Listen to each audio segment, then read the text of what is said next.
这个故事如果你听起来不累，那么你的听力水平在生活中是完全够用的。要持续提升英文，记得点击订阅按钮。我们开始吧。 London, around the year 1600, was loud, dirty, and alive.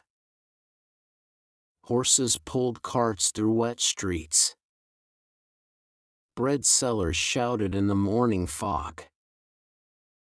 At the edge of the city stood a round wooden theater where crowds came to laugh, cry, and forget their hard lives for a few hours. Inside that theater worked two actors who could not stand each other. Thomas Hale was tall and calm.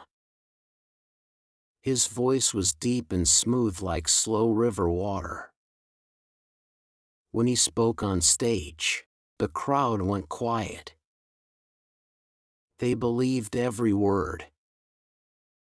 Robin Shaw was the opposite. Fast, sharp, and full of fire. He moved like a spark jumping from dry wood. The audience loved his energy. Both men were good. Too good. At first they tried to be friendly. Actors shared small rooms, cheap food, and long nights of practice. But praise is a strange thing. When people clap for one man, the other man hears the silence. One night after a show, a young woman from the crowd ran to Thomas and said his speech made her cry. Robin heard it. The next night another man in the crowd shouted that Robin was the best actor in London. Thomas heard that too. The smiles between them slowly died. Weeks passed. During practice they spoke only when needed. Their eyes stayed cold. If one sat at a table, the other chose a different corner. When one told a joke, the other stayed silent. The rest of the actors noticed. Theater life is close and tight. Anger spreads through a room like smoke. One rainy afternoon the writer of the group sat in the dark hall and watched them. William Shakespeare often did that. He liked to listen more than he spoke. Human fights were gold for a storyteller. On that day Thomas stood on the stage reading his lines. Robin waited beside a wooden wall, arms crossed. Their scene together was short, but the air felt heavy. Thomas finished his speech. Robin answered with his own line, sharp as a knife. The words were part of the play, yet something real moved under them. The crowd was not there, but the anger was. After the scene ended, they walked past each other without a word. Not even a nod. Shakespeare leaned back in his chair and smiled a little. That night he worked late by candlelight. The theater was quiet. Outside, wind pushed against the wooden walls. He wrote a new play. A comedy set in green forests and strange love stories. People running away from the city. People hiding their true hearts. In one part of the story, two characters spoke about a pair of brothers who did not get along. Shakespeare paused, thinking about Thomas and Robin. Then he wrote a line. There was no love lost between them. The phrase was simple, but it held a sharp truth. When people hear love lost, they may think love once lived there and then disappeared. But the line carried a deeper bite. It meant the two men never cared for each other at all. No love was there to lose. The play was called As You Like It. When the actors read the script for the first time, the room filled with quiet laughs and small whispers. Theater people love clever lines. Thomas noticed the phrase. Robin noticed it too. For a short moment their eyes met across the table. Neither spoke, yet both understood the joke hidden in the words. Their dislike had become part of a play.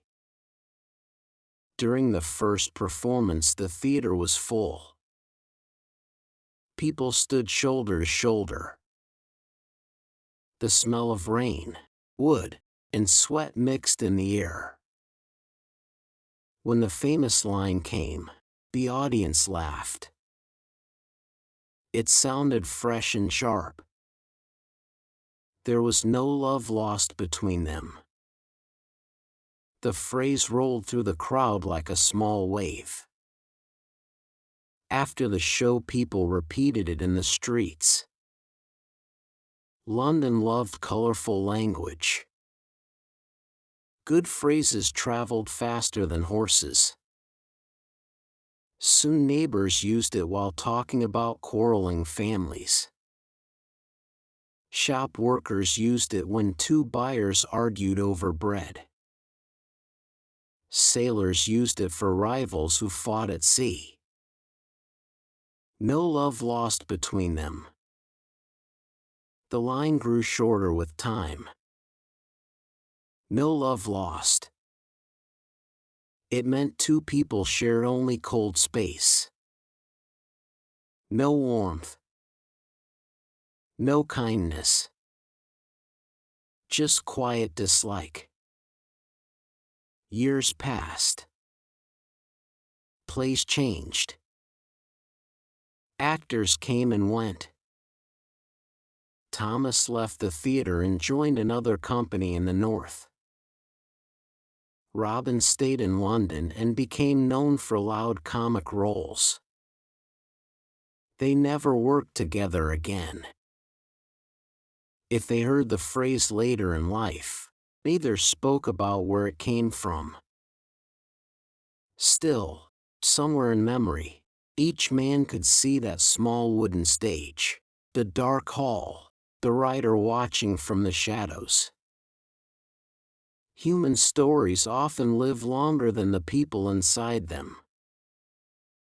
That is why the phrase still walks through the English language after hundreds of years. You may hear it when two workers avoid each other at a job. You may hear it when old friends stop speaking. Sometimes no shouting happens. No big fight. Just a wall of silence. No love lost. Most of us have felt that kind of distance. A classmate who turned into a rival. A friend who slowly became a stranger. A family member whose name brings a quiet sigh. Language keeps these moments alive. A short phrase can hold a long human history. The next time you hear someone say no love lost, remember a wooden theater in old London, two actors with burning pride, and a quiet writer turning real tension into words that would travel across centuries. And maybe it will make you think about the people in your own life. Is there someone you keep far away in your heart, or someone who once stood there but does not anymore? A few simple words can carry a whole story. 能以非母语者的身份专注学习到现在，这本身就是很棒的进步。真诚感谢你的观看。如果你觉得本期内容实用，点赞或留言让我知道你的想法，这对我持续创作非常重要。我们下期见。